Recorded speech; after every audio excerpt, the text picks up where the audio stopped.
BJP रुकन parliament Arvind का ताक़ुब करते हुए शिकस्त देने बीआरएस रुकन कौंसिल कविता का चैलेंज। निज़ामाबाद में एक आईटी टावर का क़याम अमल में लाते हुए देही इलाकों के नौजवानों को आईटी में मुलाज़मतें फ़राहम की जा रही हैं, जो ये एक बहुत बड़ी बात है। इन ख़यालात का इज़हार रुकन क़ानून साज़ कौंसिल कल्वाकुंटला कविता ने टीआरएस एलपी में मुनक़्क़दा प्रेस कॉन्फ्रेंस से खिताब में कही।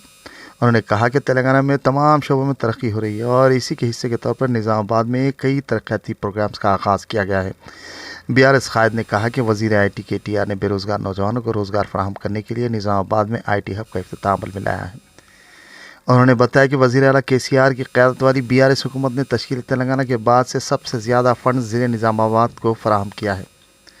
कविता ने कहा कि जिस दिन आईटी हब का आगाज़ हुआ, हमने नौकरियां फराहम करने के लिए फौलादी अज़्म के साथ कोशिशें की और अच्छी कंपनियां लाईं और नौकरियां फराहम की। उन्होंने कहा कि निज़ामाबाद के आईटी हब को वसअत दी जाएगी और बड़े पैमाने पर मुलाज़मतें फराहम की जाएंगी। बीआरएस रुकन क़ानून साज़ कौंसिल के कविता ने निज़ामाबाद के बीजेपी रुकन पार्लियामान धर्मपुरी अरविंद को अपनी शदीद तनक़ीद का निशाना बनाया। कविता ने खबरदार किया कि अरविंद जहां से भी मुकाबला करेंगे वो उनका ताक़ुब करते हुए उन्हें शिकस्त देंगी। उन्होंने कहा कि मैं कहीं नहीं जाऊंगी, निज़ामाबाद पार्लियामेंट आऊंगी, मैं ज़रूर कामयाबी हासिल करूंगी। उन्होंने जज्बाती अंदाज में कहा कि निज़ामाबाद मेरा है।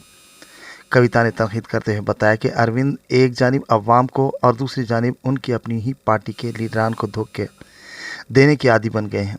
उन्होंने कहा कि अरविंद सबसे पहले इस बात से वाकिफ़ियत हासिल कर लें कि उन्हें तेलंगाना के लिए पार्लियामेंट में क्या सवाल करना है और उन्हें कुछ आदाब सीखने की ज़रूरत है। कविता ने कहा कि महेश कुमार गौड़ मन घड़त बातें कर रहे हैं।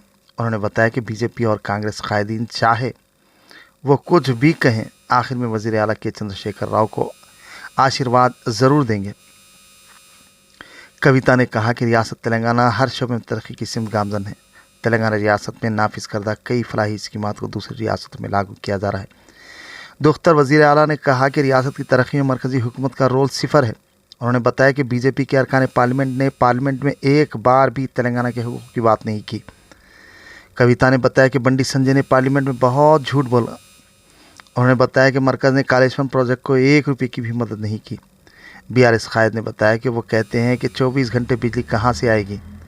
बंडी संजय अन्ना, चलो करीमनगर, आपके दफ्तर और बिजली के तारों को पकड़ कर देखो।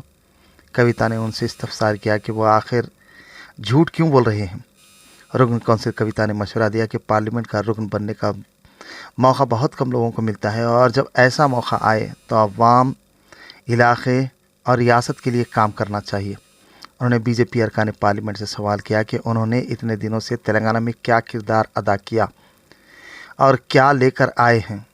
उन्होंने कहा कि बीजेपी अरकान पार्लियामान ने रियासत की तरक्की के लिए मरकज़ से 1 रुपया भी हासिल नहीं किया।